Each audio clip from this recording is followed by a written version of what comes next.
We're going to turn now at the end of the show here to our CMSC Corner segment.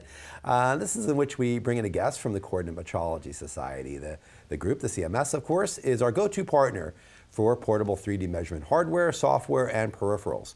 In their annual event, the Coordinate Metrology Society's conference occurs each summer. CMSC 2016 will occur just outside of the great town of Nashville, Tennessee, next July. And as always, Dirk and I are going to be right there on hand. CMSC Corner is our way to stay on top of events at the Coordinate Metrology Society on a regular basis. In this month's segment, we'll be talking with Randy Gruver of the Boeing Company, who also happens to be the chair of the CMSC's Certification Committee. As such, he's played an important role in developing the Society's Level 1 and Level 2 certifications for operators of portable coordinate metrology systems like articulated arms. So, to chat with us now about the latest happenings within the CMSC certification program, we're very pleased to be joined by Randy Gruver. Randy, welcome back to the show. Hi, Mike. Hi, Dirk. Hey, glad to be here. Got some great progress we've made over the last year, so I'm anxious to talk about that and share with the folks online some of our activities. Yeah, well, let's get right into it. So let me ask you this. The Level 1 certification requires proctored exams, which are now being offered in various locations. How has the response been to these on-site opportunities from the user group?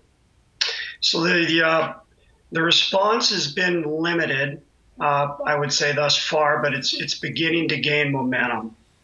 I think that next week we've got a delivery scheduled on the East Coast, and may have some folks on the West Coast taking advantage of that delivery option as well. So it's starting to gain momentum. Hey, Randy, you guys have I believe you just published a new certification handbook in print and in online as well, right? In a PDF. What will those who are looking to sit for the exam get from this handbook? Well, you know, I hope they'll get some clarity as to the process regarding application. So some of the feedback we've had over the last 3 years that the certification, the Level 1's been available, has been that it's a little difficult to navigate the application process. So the handbook really defines and outlines the steps very clearly, as well as any fees or costs, options for delivery like the authorized proctor sites.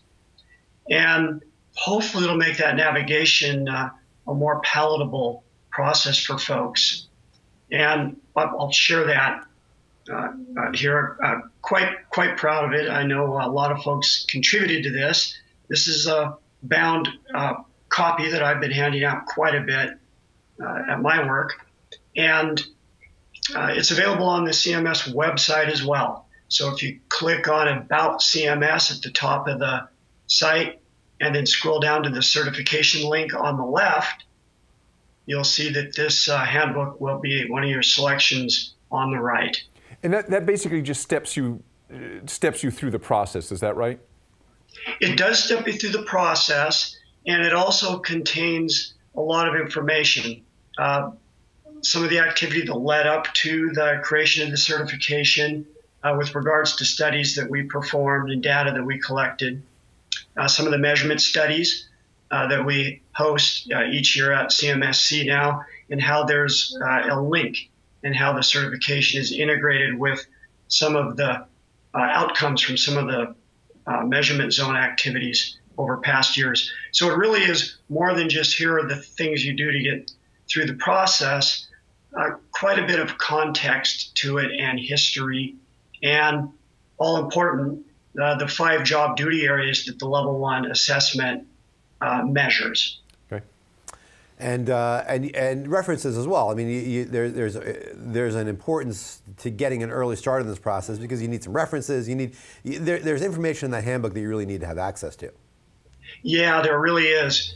One of the challenges that folks have experienced that have applied or been navigating the application process is the lag time with references returning their information to us for review. So a fundamental tenet of the certification is a peer review, and it is incumbent upon applicants to provide 4 references And the references then are contacted by the applicant, and then they respond directly back to ASPRS, American Society of Photogrammetry and Remote Sensing. They're our partner and administrative arm for processing applicants. So the applicant really doesn't have knowledge of the reference process and to whether or not 2 or 3 or none of those folks that they stood up as a reference have responded back to ASPRS. So there's an awful lot of communication that needs to occur so folks understand this can take some time, anywhere from a couple of weeks to a couple of months for references to reply back to ASPRS, and then for the CMS committee to perform a peer review based on the feedback from those references. So that's kind of the critical path. Gotcha. Well, I know this has been a multi-year process for the Coordinated Metrology Society to get to this point with the program. So how has user feedback shaped this effort during that time, and how does it continue to inform what you're doing now? You know, user feedback is what initiated the process, and I think the handbook is evidence of our response to user feedback with regards to the application process being kind of cumbersome. So we're hoping that that will mitigate that risk that we have. Feedback.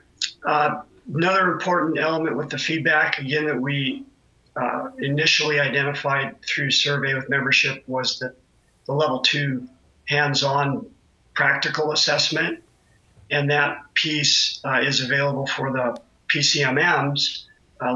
This past year was the second year where we've hosted that at the conference, and this year the laser tracker hands-on performance test, we piloted it in Florida in 2015. In 2016 it will be available as a certification level 2. So the feedback from audience and membership originally was they needed a hands-on performance piece as well as just a cognitive general knowledge element. So that's the level 1, the level 2. Well, Randy, thank you for giving us that update. As you say, a lot has been happening over the past couple of months with the certification process. We'll be certainly having you back on the show, back on CMSC Corner, in an upcoming episode to bring us up to speed on further development. So, Randy Gruver, thanks for joining us. And I should mention, by the way, www.cmsc.org. That's a website that Randy referenced before that you want to go out and download the handbook from. So, Randy, again, thanks for joining us today. Thank you. Thanks, Ray. Talk to you soon.